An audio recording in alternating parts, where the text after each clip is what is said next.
नमस्कार, मैं खुशबू कुमारी। आप देख रहे हैं वेब इंडिया न्यूज। यहाँ दी जाती है तमाम सटीक और सही खबरें सबसे पहले आप तक। इस समय की सबसे बड़ी खबर बिहार राज्य के पश्चिम चंपारण जिला के बगहा क्षेत्र से आ रहा है। बिहार में जातीय जनगणना को लेकर जमकर सियासत हो रही है।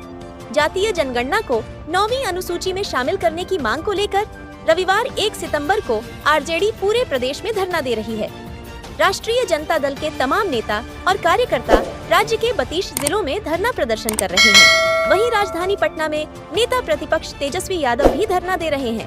तेजस्वी पटना हाई कोर्ट द्वारा रद्द किए गए आरक्षण को दोबारा से लागू करने और संविधान की 9वीं अनुसूची में डालने की मांग कर रहे हैं।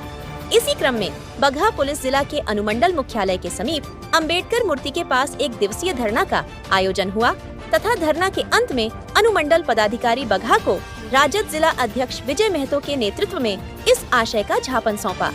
वहीं आपको बताते चले कि बगहा पुलिस जिला के राजद मुख्य प्रवक्ता ने कहा कि नीतीश कुमार को यह बताना चाहिए कि केंद्र सरकार 9वीं अनुसूची में आरक्षण को क्यों नहीं डाल रही है। इस दौरान विशेष राज्य के मुद्दे पर भी उन्होंने नीतीश सरकार पर निशाना साधा। उन्होंने कहा कि जब केंद्र सरकार ने कहा कि विशेष राज्य का दर्जा नहीं दिया जाएगा, तब जेडीयू के लोग ताली बजा रहे थे। हमारे माननीय तेजस्वी ने सवाल किए कि उनसे पूछिए कि विशेष राज्य का दर्जा मिलेगा या नहीं।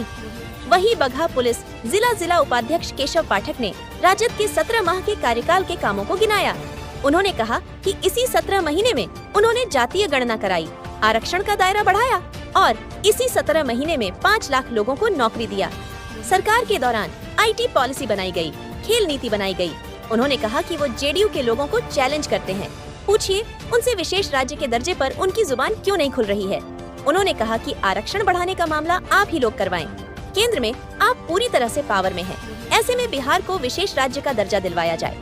वहीं इस कार्यक्रम में जिला अध्यक्ष विजय महतो, जिला प्रवक्ता जजा जावेद अख्तर उर्फ मुन्ना नेकिया, जिला उपाध्यक्ष साकेत कुमार पाठक, महासचिव श्री कमलेश दुबे, प्रदेश महासचिव सुरेंद्र जी, बाल कुंवर यादव, शिव नारायण यादव, ओम प्रकाश यादव, कृष्ण नंदन सिंह, गंगा देवी, माया देवी, कलावती देवी, मजिस्टर यादव, दीपक शुक्ला, त्रिवेंद्र राम समेत सैकड़ों की संख्या में कार्यकर्ता गण मौजूद रहे। ऐसे ही तमाम अपडेट सबसे पहले और बिल्कुल निष्पक्ष देखना चाहते हैं तो वेब इंडिया न्यूज चैनल को जल्द सब्सक्राइब करें। वेब इंडिया न्यूज चैनल से पश्चिम चंपारण संवाददाता रईसुल आजम की खास रिपोर्ट। वेलकम बैक, मैं रईस और आप देख रहे हैं वेब इंडिया न्यूज। जैसे जैसे विधानसभा का चुनाव का समय करीब आ रहा है, वैसे वैसे विधानसभा से संबंधित प्रत्येक पार्टियां अपने अपने स्तर पर चुनावी दंगल के लिए चुनावी योद्धा तैयार कर रही है। चाहे वो जेडीयू हो, आरजेडी हो, कांग्रेस हो, भारतीय जनता पार्टी, अन्य भी कई सारी पार्टियां हैं। प्रत्येक पार्टियां अलग अलग ढंग से अलग अलग पैंतरे अपना रही है, अलग अलग कार्यक्रम कर रही है कि मेरी जो है चुनावी दंगल का योद्धा किस प्रकार तैयार हो और सपोर्टर कैसे ज्यादा बने। इसी बीच में अभी पुलिस जिला बगहा में उपस्थित हूँ और आज 1 दिवसीय धरना पर आरजेडी के मुख्य कार्यकर्ता और साथ में अन्य कई एक्टिव मेंबर भी इस कार्यक्रम में शामिल थे।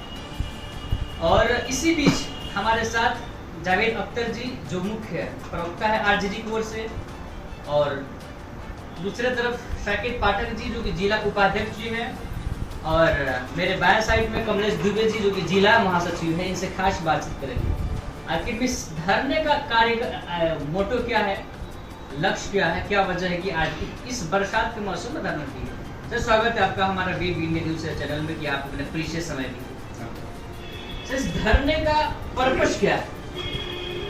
देखिए, हमारे बिहार प्रदेश राष्ट्रीय जनता दल के सर्वमान्य नेता और नेता प्रतिपक्ष श्री तेजस्वी यादव जी के आह्वान पे आज के धरने का कार्यक्रम पूरे बिहार में एक साथ सभी जिला मुख्यालयों में है और एक साथ उसी के तहत हम लोग तेजस्वी जी के शासनकाल में नीतीश जी के साथ मिलके जो जातिगत जनगणना हम लोगों ने कराया और जातिगत जनगणना के जो परिणाम आए उसको देखते हुए 65% आरक्षण का प्रस्ताव बिहार सरकार ने रखा और प्रस्ताव पारित करके ये कानून बना दिया कि 65% आरक्षण पिछड़ी, अति पिछड़ी, दलित और सबको मिलेगा।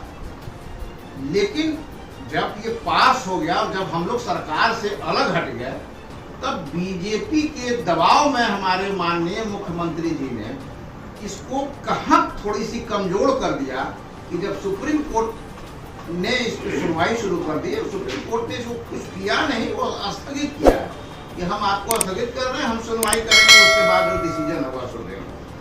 अब उस कानून, उसमें अगर किसी कानून की थोड़ी सी बदलाव की जरूरत है तो ये बिहार सरकार को करना चाहिए। इसलिए करना चाहिए कि हमसे ज्यादा आरक्षण अभी तमिलनाडु में है, हमसे थोड़ा सा कम आरक्षण महाराष्ट्र में है और मध्य प्रदेश में है।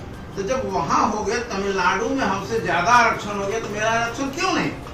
तो अगर कोई कानूनी पहलू में कोई कमी रह गई हो तो माननीय नीतीश कुमार जी उस बीजेपी के दबाव में नहीं आए और जनता की मांग पर बिहार के जनहित को देखते हुए किसी न किसी तरह से इस कानून को पास कराएं और सुप्रीम कोर्ट में बिहार सरकार अपनी पहल करे, अपना पक्ष रखे।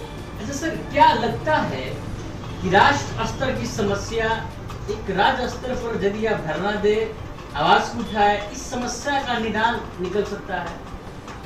हम तो राज्य स्तर पे मांग कर रहे हैं, इसका हम भारत नहीं मांग कर रहे हैं। हमने एक, चूंकि हमारी पार्टी राष्ट्रीय जनता दल है, तो हमने एक मांग किया है कि पूरे देश में जातिगत जनगणना कराने में क्या दिक्कत है आपको, जातिगत अनुपात में लोगों को आरक्षण देने में क्या दिक्कत है आपको। इससे क्या होगा कि सामाजिक बैलेंस होगा और सबको अपना हक हकूक मिलेगा। सर, परंतु माननीय प्रधानमंत्री जी का यह कहना है कि सबका साथ, सबका विकास और सबका विश्वास। तो सर, जब सब लोग एक साथ हैं, अर्थात प्रधानमंत्री जी का की दृष्टि सब पर एक समान है, तो सर आप लोग जाति जनगणना मांग कर क्या साबित करना चाहते हैं? हो सकता है कि आप सियासी रोटी सेक रहे हैं। ये बिल्कुल गलत है कि सबका साथ सबका विकास, अडानी अंबानी का साथ और अडानी अंबानी का विकास। अभी तो 8 लोग पूरे देश को चला रहे हैं, माननीय नरेंद्र मोदी जी, माननीय गृह मंत्री अमित शाह जी, लोकसभा अध्यक्ष ओम बिरला जी, राज्यसभा के अध्यक्ष जो उपराष्ट्रपति महोदय हैं वो, और अडानी और अंबानी, यही लोग तो 6 पूरे देश को चला रहे हैं। आम आदमी के लिए तो इस सरकार ने कुछ किया है। कांग्रेस की सरकार ने, मनमोहन सिंह की सरकार जब थी, उस वक्त उन्होंने पूरे हिंदुस्तान के किसानों का एक मुश्त 2 लाख रुपए तक का कृषि ऋण माफ किया। ये सरकार उससे ज्यादा लोन माफ की है, लेकिन अमीरों के और पूंजीपतियों के, किसानों और गरीबों का नहीं। हम ये मांग करते हैं कि हमारा हक दो। अभी नरेंद्र मोदी की सरकार को शर्म आना चाहिए कि उससे खराब आर्थिक अर्थव्यवस्था खराब है झारखंड की, और उसने ऐलान कर दिया कि हम 2 लाख रुपए तक का कृषि ऋण माफ करने जा रहे हैं। तो हम तो ये चाहेंगे कि सबका साथ सबका विकास हो, लेकिन जुबान से नहीं, धरातल पे हो। लेकिन सर, क्या यदि हम बात करें, आप ही के साथ में राज किए जेडीयू नीतीश कुमार जी, क्या आंतरिक रूप से देखें तो क्या उनका इस जनगणना में सहमति होगी कि नहीं होगी?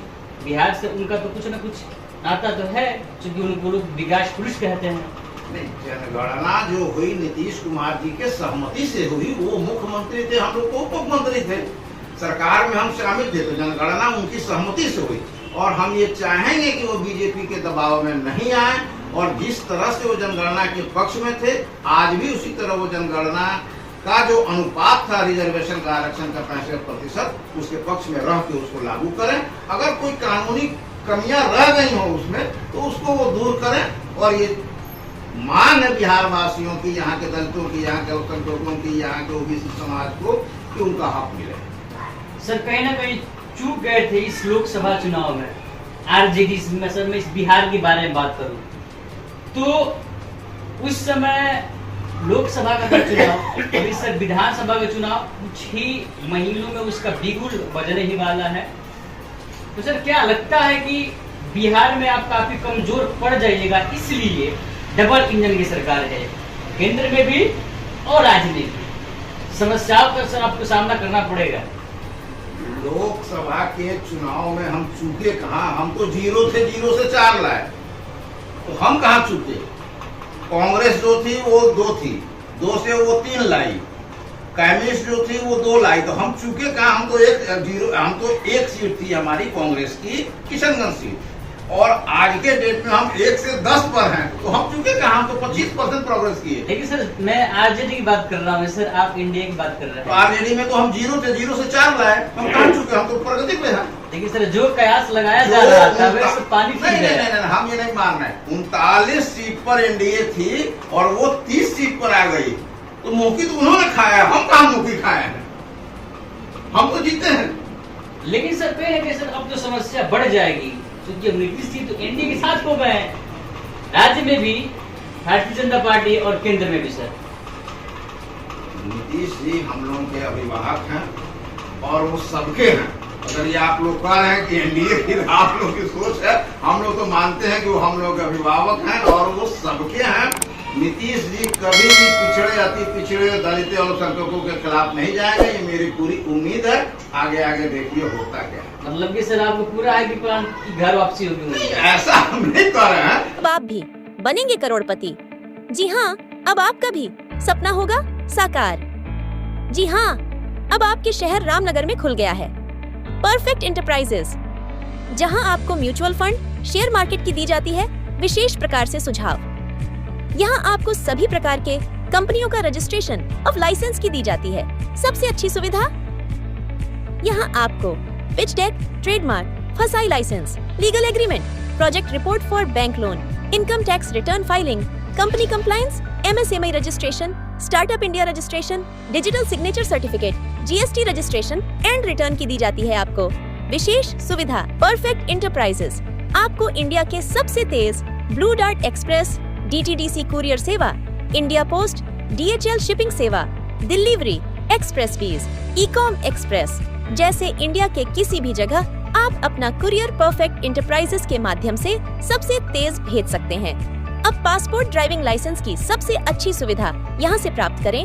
यहाँ आपको सहज वसुधा केंद्र की सुविधा उपलब्ध है, जैसे आप अपना किसी भी प्रकार बिल पेमेंट जमा करा सकते हैं, आधार कार्ड से पैसे निकासी की सुविधा, बैंकिंग, सरकारी सुविधा, रिचार्ज की सुविधा, अकाउंट में पैसे भेजना, लोन की सुविधा, बीमा premium payment, scholarship, pan card, entertainment, OTT, micro ATM, travel service, insurance समेत संपूर्ण ऑनलाइन संबंधित सभी कार्य की सुविधा यहाँ से प्राप्त करें। परफेक्ट इंटरप्राइजेस का पूरा पता है HDFC बैंक कैंपस हरिनगर, पश्चिमी चंपारण, बिहार, जिसके प्रोपराइटर है असद खान, जिनका मोबाइल नंबर 7319756003।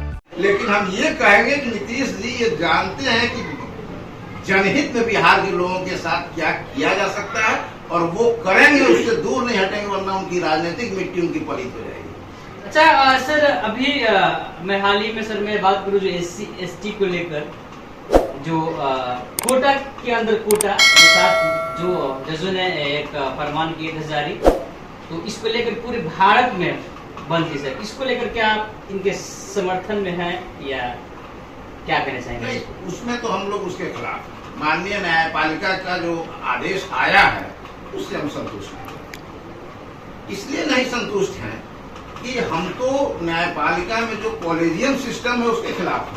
हम तो चाहते हैं वहाँ भी लोग कंपटीशन से जाएं। लेकिन सर फैसला किया न्यायपालिका, लेकिन आप इंगित इशारा प्रधानमंत्री को कर रहे थे। बिल्कुल, हम इंगित प्रधानमंत्री को कर रहे हैं और माननीय न्यायालय से अभी ये उम्मीद करते हैं कि जनहित को और भावनाओं को समझे और जनता के साथ न्याय। लास्टली सर, विधानसभा का चुनाव आ रहा है, प्रत्येक पार्टियां कर रही है मेहनत और भोली भाली जनता 5 साल इंतजार करती है और वोट देकर 5 साल पछताती भी है। क्या कहना सर चाहेंगे अब उस जनता को? इस बार बिहार की जनता दोबारा वो गलती नहीं करेगी जो कर चुकी है और बिहार की जनता बखूबी जानती है कि हमको क्या करना चाहिए। हम लोग पूर्ण बहुमत की सरकार बनाने जा रहे हैं और बहुत मजबूती के साथ बनाने जा रहे हैं। थोड़ा सा आप इंतजार करें। आपका तो कहना है कि अब नीतीश कुमार जी मुख्यमंत्री बनने वाले नहीं है, ये पुनः उनके साथ सरकार बनेगी। नीतीश कुमार जी को तो छोड़ देना चाहिए, इसलिए कि वैसे भी उनकी उम्र हुई, सक्रिय लोग आए, कम उम्र के लोग आए, ताकि जिनको काम करने में सहूलत हो और उनको मार्गदर्शन मंडल में अब रहना चाहिए। चलिए सर, आप लोगों का बहुत बहुत सर धन्यवाद। धन्यवाद, आप आपका शुक्रिया। आप लोगों ने मूल्यवान समय दिया हमारी टीम को।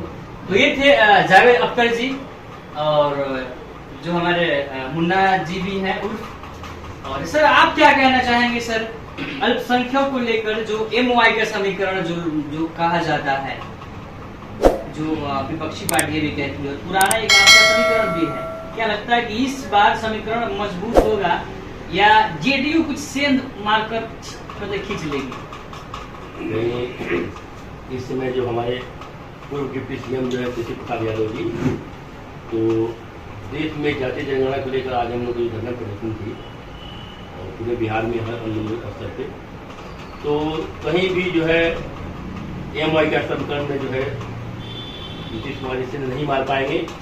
और नीतीश कुमार जी हम लोग को मुख्यमंत्री रहे हुए हैं और वो सही समय पे सही काम और सही डिसीजन लेते हैं। और हम लोग जो है 140 सीट लेकर हम लोग बिहार में सरकार इंडिया गठबंधन बनाने जा रही है, बनाएगी।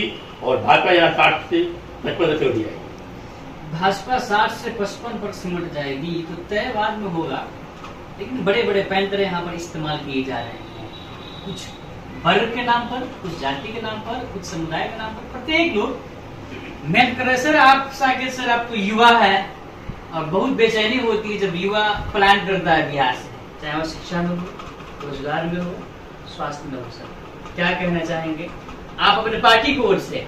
चूंकि भारतीय जनता पार्टी या अन्य पार्टियां आप लोगों पर आरोप लगा रखी है कि आप लोग कुछ साल किए यहाँ प्रशासन, RJD और बाकी का तो बचा हुआ जो JDU, अब क्या कहना चाहेंगे आप विपक्षी पार्टियों को?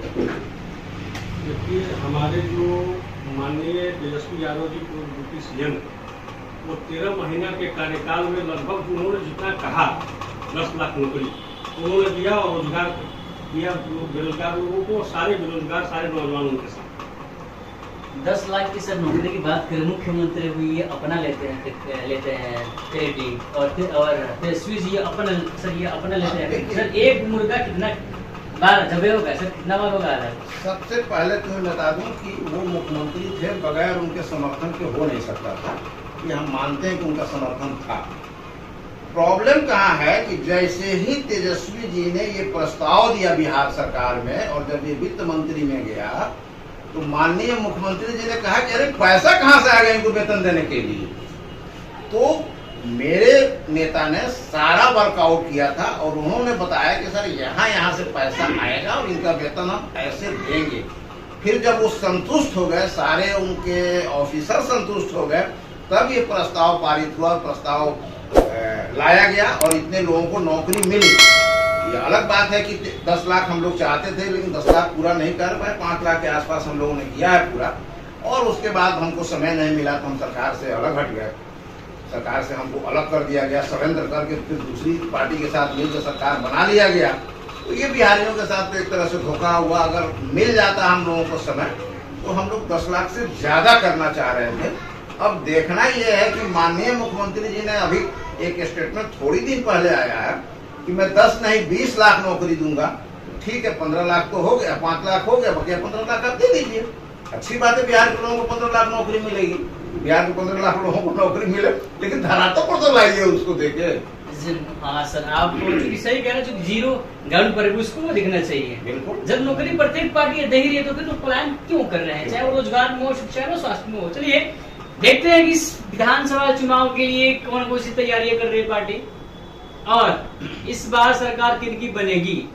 क्योंकि सर का कहना यह है कि हाँ, इनकी बातों से थोड़ा आभास हुआ है, वो पहले तो नहीं बोले हैं कि हो सकता है कि नीतीश की घर वापसी हो।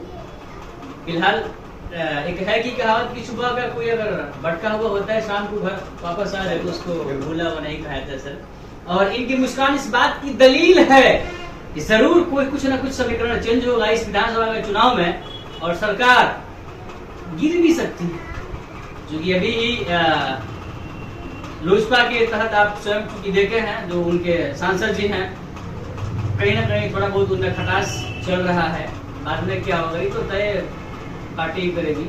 लेकिन इस विधानसभा के चुनाव में हमको लगता है कि केंद्र की सरकार गिरने के चांस है, हिल जाएगी सरकार।